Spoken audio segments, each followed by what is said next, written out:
Hello and welcome to News Tonight on Rajya Sabha TV. I'm Tina Jha. Let's first get you the top headlines of the day. First half of the budget session concludes. Parliament to meet again on the 2nd of March. Replying to the discussion in both houses, Finance Minister Nirmala Sitharaman says nominal GDP has increased from $2 trillion in 2014-15 to $2.9 trillion by 2019-20. Rise in FDI inflows shows favourable global sentiment towards India.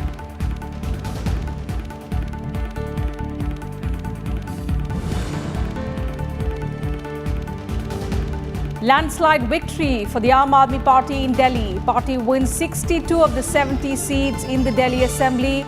Bharatiya Janata Party gets 8 seats. Congress once again fails to open its account. Most of its party candidates also lose their deposits.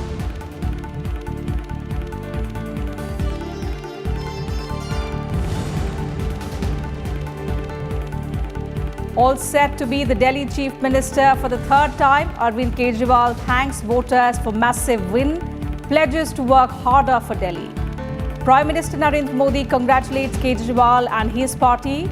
BJP President JP Nadda says his party will play the role of a constructive opposition. Congress to review its performance.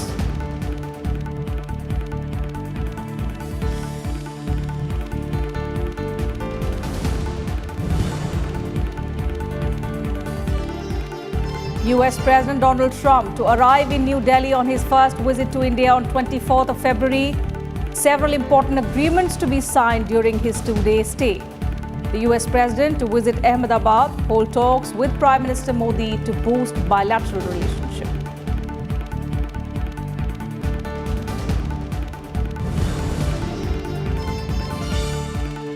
And coronavirus death toll crosses 1,000. Outbreak beginning to impact Chinese economy. Say reports. Thermal scanners set up at select Indian airports to screen travellers flying in from China.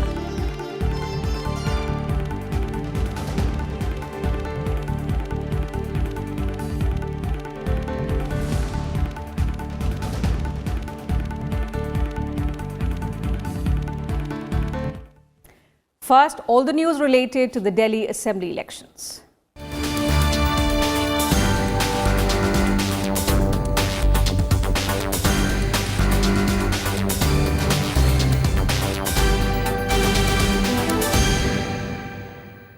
The biggest story of the day, Arvind Kejriwal's Aam Aadmi Party has registered a landslide victory in the Delhi Assembly elections.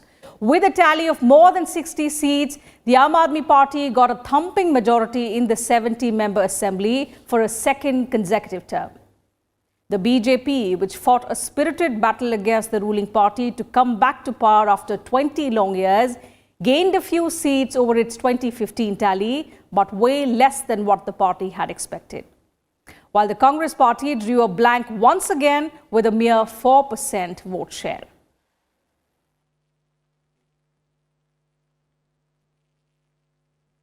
So in the 70-member Delhi Assembly, the Aam Aadmi Party has won 62 seats, 5 less than what it got in 2015. The BJP finished a distant second with 8 seats in its kitty, 5 seats more than what it got in the last Assembly elections. While the Congress party has faced complete decimation for a record second time, winning no seat and 63 of its candidates losing their deposits. Talking now about the vote share of the three parties, the Aam Aadmi Party's vote share stands at 53.58%. The second party, the BJP, got 38.51% votes, while the vote share of the Congress party fell to 4.26% this time around. Talking about the 2015 Assembly elections in Delhi, the Aam Aadmi Party had then secured 54.3% votes, which means this time the party has lost about 1% votes as its vote share has come down to 53.5% this time. The BJP's vote share in 2015 was 32%, meaning the party has improved its vote share this time by more than 6%. And the third party in the fray, the Congress, has lost about 5% of its vote share. 5 years ago, the Congress had got 9.6% of the total votes poll. This time, the party was unable to secure even 5% of votes in Delhi, where it ruled for 15 long years. So Arvind Kejriwal hailed the election results as a victory of people. He thanked the people of Delhi for reposing faith in him and his work and handing him another 5-year term. Listen in.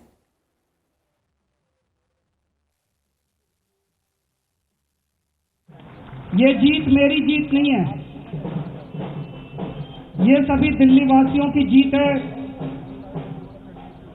ये दिल्ली के हर उस परिवार की जीत है जिसने मुझे अपना बेटा समझ के, जिन्होंने मुझे अपना बेटा मान के हमें जबरदस्त समर्थन दिया, इतना वोट दिया। ये हर उस परिवार की जीत है जिनको अब दिल्ली में 24 घंटे बिजली मिलने लगी है। ये हर उस परिवार की जीत है जिनके बच्चों को अच्छी शिक्षा मिलने लगी है। ये हर उस परिवार की जीत है जिनके लोगों का दिल्ली में अस्पतालों में अच्छा इलाज होने लगा है। दिल्ली के लोगों ने आज देश में एक नई किस्म की राजनीति को जन्म दिया है। Prime Minister Narendra Modi congratulated Aam Aadmi Party chief Arvind Kejriwal for his party's spectacular win in the Delhi Assembly elections. He also wished him the very best in fulfilling the aspirations of the people of the national capital. Leaders of the BJP and Congress also congratulated Arvind Kejriwal for his party's emphatic victory. Delhi की जनता का ये जो जनादेश है उसको sir माथे रखते हुए मैं अरविंद केजरीवाल जी को बहुत बधाई देना चाहता हूं। मुझे पूरी उम्मीद है कि वो दिल्ली की आकांक्षाओं के अनुरूप दिल्ली सरकार में अच्छा करते हुए दिल्ली को उसके अपेक्षाओं की पूर्ति करेंगे और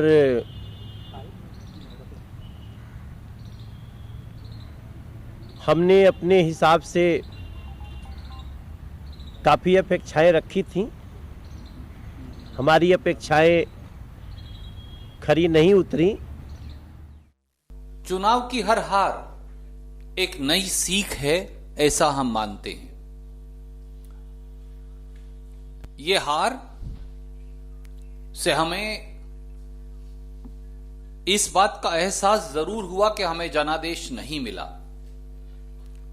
पर कांग्रेस के कार्यकर्ता और नेताओं में निराशा नहीं, एक नया संकल्प है नवनिर्माण का, जमीनी स्तर से लेकर आगे बढ़ने का। और उस नवनिर्माण के संकल्प के साथ एक बार फिर एक बेहतरीन दिल्ली का नक्शा लेकर हम अपना कार्य करते रहेंगे। Let's now take a look at some high-profile candidates who contested the elections and the mandate they received from people. The most high-profile and keenly watched constituency was the New Delhi Assembly seat from where Chief Minister Arvind Kejriwal contested. In fact, the Aam Aadmi Party chief secured a comfortable victory this time as well, getting more than 60% of the votes in his constituency. His deputy, the Chief Minister of Delhi, Manish Sisodia, who also registered a win in Patparganj, defeating BJP's Ravinder Singh Negi. Sisodia's win came after a long seesaw battle during the day, wherein for several hours he was even trailing. But in the end, he finally managed to claim the seat by a margin of around 4,000 votes. BJP's Vijender Gupta retained his Rohini seat. He defeated Aam Aadmi Party's Rajesh Bansiwala. And the Krishnanagar seat, another high-profile seat, in fact a traditional one for the BJP, went to S.K. Bagga of the Aam Aadmi Party. He defeated Anil Goyal of the BJP by nearly 4,000 votes. The Delhi Assembly election results told a story of a historic low for the Congress party. The party bagged a vote share of just 4.26%, miles behind the Aam Aadmi Party's 53.6% and the BJP's 38.5%. In 2015, the Congress had a vote share of 9%, the BJP had 32.3%, and the Aam Aadmi Party 54.3%. The performance of the Congress party marked a huge fall from a peak of 48% vote share under late Sheila Dikshit in the 2003 elections and 40% 5 years later in the 2008 assembly elections. While the Aam Aadmi Party scored a landslide win in the Delhi Assembly elections, the BJP saw its vote share and seats tally going up. But the worst loser turned out to be the Congress, whose performance touched a record low. The Congress drew a blank and bagged less than 4.27% of the total votes polled. 63 of its candidates even lost their deposits. It was a sorry state of affairs for a party that ruled Delhi for 15 years in a row under former Chief Minister Sheila Dikshit.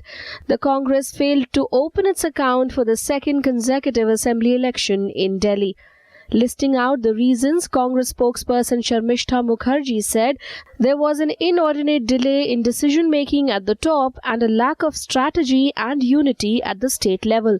Demotivated party workers and lack of connect at the grassroots completed the party's debacle.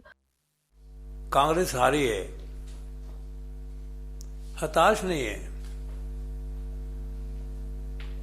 जो हमारे अंदर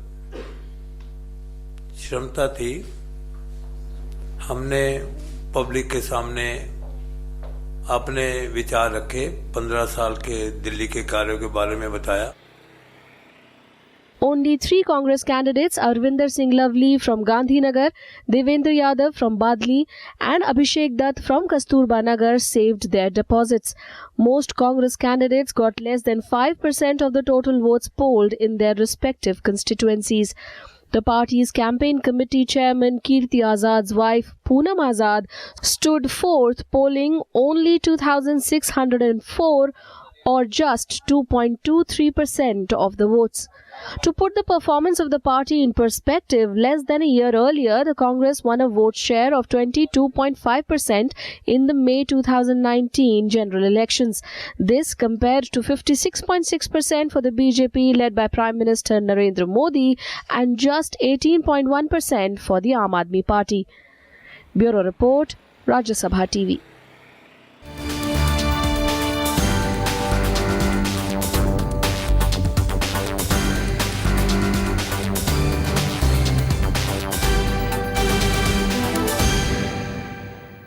Time for a short break here, but more news and updates will continue on the other side. Do stay with us.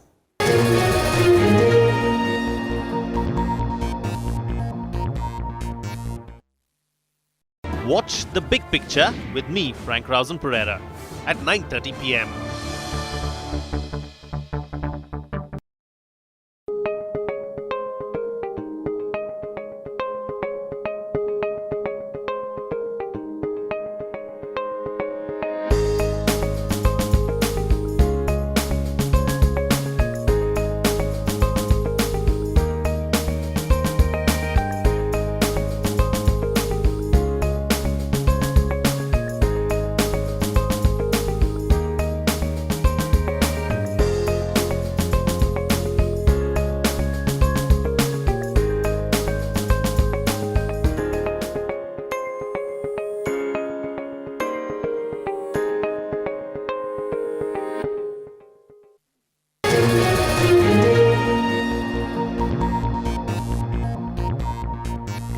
Welcome back. News now from Parliament. Finance Minister Nirmala Sitharaman responded to the discussion on the Union Budget in both houses of Parliament. In her reply in the Rajya Sabha, Nirmala Sitharaman said the economy is moving fast due to the steps being undertaken by the government.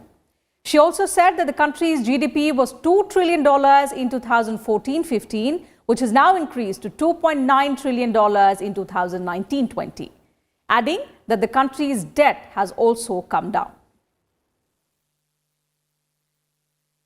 The nominal GDP of the country has increased from 2 trillion, sir, in 2014-15 to 2.7 trillion in 18-19, and it has reached 2.9 trillion by 2019-20.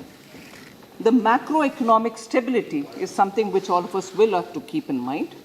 the averaging GDP growth has been at 7.4%, and inflation has been at 4.5%. And then, based on RBI estimates, the central government's liabilities have come down from 52.2% of GDP by the end of March 2014, that is, to 49.4% by the end of March 2019, clearly showing a healthy trend in terms of liability to the GDP. The finance minister also said that the world's attitude towards India has completely changed, and in this situation, FDI and FPI have also increased. The global sentiment, sir, is towards India in a very favorable mood, and that is seen by the investments which are coming from the foreign investors, which is continuing to show confidence in India. The net FDI flows is 24.44 billion, which was in April-November 2019-20, compared to 21.1 billion in April-November 2018-19. Second, the FPI flows, the net FPI flows in April-November 2019-20, sir, has been very positive at 12.6 billion, as against an outflow of 8.7 billion in April to November 18-19. The third is we've announced a national infrastructure pipeline, and in that we've already identified projects worth 103 lakh crores, for which 22,000 crores have already been invested. The finance minister also spoke about the rapid industrial development taking place in the country and said that foreign exchange reserves have increased. She added that there has been an increase in the collection of GST as well. The forex, foreign exchange reserves, that have been built up from 413 billion by the end of March 2019 to 466.69 billion as on 24th January 2020. Revenue collection is really improving and consistently improving. So, month of January, sir, 1,10,000 crores, 1,10,828 crores has been collected. During April 19, January 20, the gross GST revenue collected has surpassed 1 lakh more than 6 times, and therefore pointing towards an increased economic activity.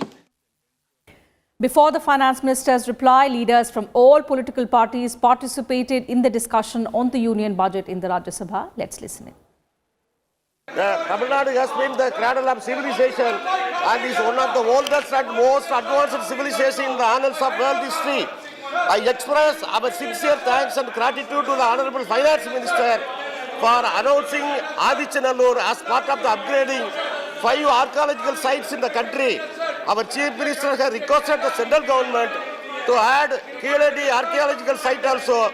I would request the union government to sanction ₹50 crore to conduct large-scale archaeological excavations in the ancient sites of Poopugar, Keeladi, Kodumanal, Kodkai in Tamil Nadu.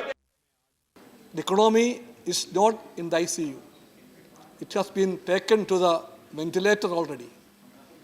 For the ventilator, how can it come out? They have some panacea, some doctors, and their main panacea is that to privatize everything, to see that all the wealth of the nation is sold to the private profit mongers. And they have an option, one more option, that is the FDI. So these two medicines are not going to help this economy, which is already in the ventilator, sir. ये स्वीकार करने को तैयार नहीं कि अर्थव्यवस्था को संभालने की आवश्यकता है। उल्टे हम कहते हैं कि हमारी इकोनॉमी की फाउंडेशन बड़ी स्ट्रॉन्ग है, बहुत स्ट्रॉन्ग है, फंडामेंटल बहुत स्ट्रॉन्ग है। कहा जा रहा है 2020-21 में जीडीपी ग्रोथ 10% रहेगी। ये क्या आधार है? इसका कोई आधार नहीं नजर आता। मेरा मानना है यदि हमें अपने देश की तरक्की करनी है और देश की तरक्की गांव खेत खलिहान से होकर गुजरती है। यदि किसान खुशहाल होगा, गांव खुशहाल होगा, तो शहर खुशहाल होगा, और जो शहर खुशहाल होगा तो पूरा देश खुशहाल होगा। आज किसान के पास उतने आय के साधन नहीं है कि वो अच्छा मकान बना सके, सही ढंग से रह सके। जब उसकी हालत सुधरेगी, वो आर्थिक रूप से मजबूत होगा, तो वो मकान बनाएगा, अच्छी शादी करेगा, व्यापारी के पास जाएगा सामान खरीदने के लिए, तो बाजार भी खुशहाल रहेंगे। Budget 2020 is a budget that continues this determined effort by this government, an effort that commenced in 2014 when it inherited a broken, corrupted economy. Budget 2020 is the first one of this new decade and is also the first one to take on the Prime Minister's next objective of expanding the economy after focusing the last 5 years on cleaning and rebuilding the economy. The centre is considering enacting a uniform law for fishing in special economic zones. In response to a question in Lok Sabha, Minister of State for Fisheries, Animal Husbandry and Dairy, Pratap Chandra Sarangi, said that a uniform law for the development and management of fisheries in the special economic zones will soon be brought in. He said that the government is trying to build a big platform to increase fish exports that will eliminate middlemen. Lok Sabha Speaker Om Birla has also asked members of parliament from coastal areas to convene a meeting to discuss the issue further. The existing trespassers in the exclusive economic zone, if they are found guilty, are presently punished by the MJ Act, which is meant for illegal fishing by foreign vessels. But the territorial waters up to from the waistline up to 12 nautical miles is governed by every state, and every state have their own separate laws. They are at liberty to enact laws. Sir, from 12 nautical miles up to 200 nautical miles comes under EEZ, and that is under the jurisdiction of the Government of India. Sir, the government is contemplating to have a uniform law only for the exclusive economic zone. The Constitution Scheduled Tribes Order Amendment Bill 2019 was approved by Lok Sabha on Tuesday. Union Tribal Affairs Minister Arjun Munda responded to the discussion on the bill. The bill amends the Constitution Scheduled Tribes Order 1950 to change the list of scheduled tribes in the state of Karnataka. The bill has already been approved by Rajya Sabha.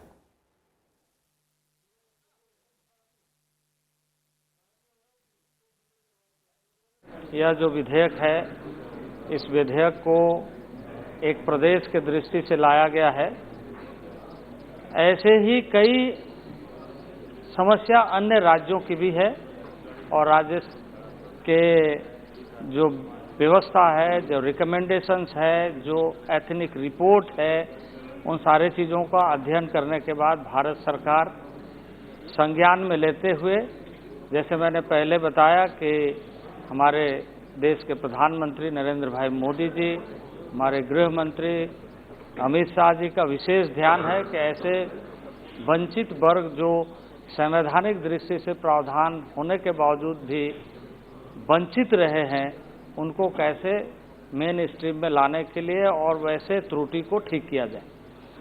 तो हमारी ये कोशिश रहेगी कि जिन विषयों को माननीय सदस्यों ने अपने सुझावों के माध्यम से दिया है, उन सारे विषयों को समाहित करते हुए आगे सरकार इस विषय पर लगातार कार्य करते रहेगी। Petroleum and Natural Gas Minister Dharmendra Pradhan on Tuesday met Vice President M. Venkaiah Naidu. During the meeting, the Vice President advised him to expedite all petroleum projects at various stages of implementation in Andhra Pradesh. The minister assured the Vice President that all necessary steps will be taken for speedy implementation of all the projects in the state. Dharmendra Pradhan and other officials of the ministry met the Vice President in his chamber in Rajya Sabha this morning.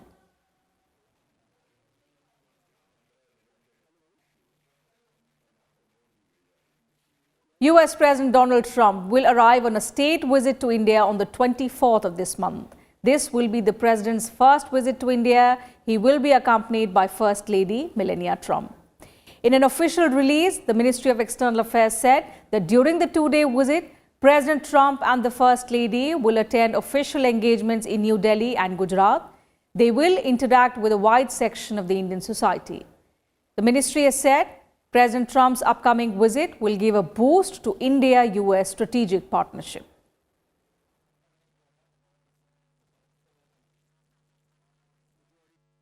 And the death toll in China's novel coronavirus outbreak has gone up to 1,016, with 108 new fatalities reported, mostly in the worst affected Hubei province. While the confirmed cases of infection have also soared to 42,638, an advanced team of World Health Organization medical experts arrived in China to help investigate the novel coronavirus outbreak.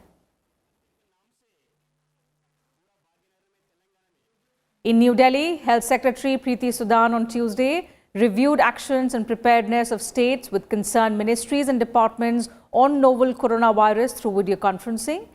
At present, the screening of passengers is on at all 21 airports, 12 major seaports as well as border crossings. In all, 1,984 flights and more than 2,15,000 passengers have been screened at 21 airports. And let's now get you some news about environment and climate change.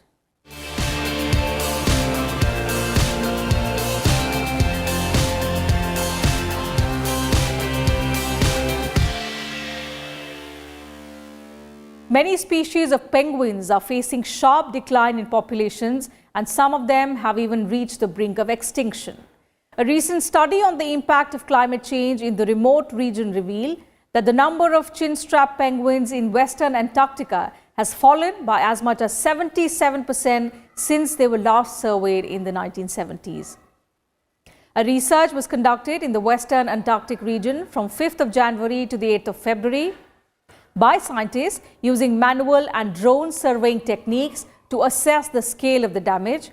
And scientists linked the decline in penguin populations across Antarctic islands to climate change, among several other factors.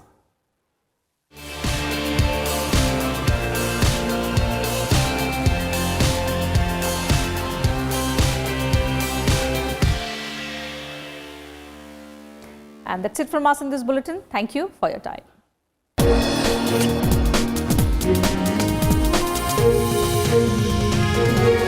Thank you.